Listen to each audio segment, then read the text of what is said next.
पैसे के बुत की पूजा करने वाले चुप करके तमाशा देखते रहे और हमारे लोगों का खून होता रहा।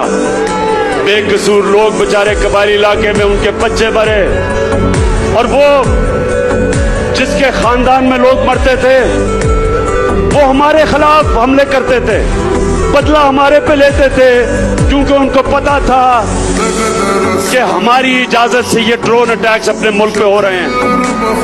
औरतें, बच्चे, बेकसूर लोग मारे जाते थे। जब ड्रोन अटैक एक घर पे पड़ता है तो लोगों के गोश्त के टुकड़े दीवारों पे होते हैं। इनको कोई शर्म नहीं आई कि हमारे पाकिस्तानी मर रहे थे। बाहर से हमारा ही दोस्त जिसके लिए हम जंग लड़ रहे हैं वही आके यहाँ ड्रोन अटैक कर रहा था। क्यों ये दोनों बोल नहीं रहे थे? क्यों नहीं बोल रहे थे?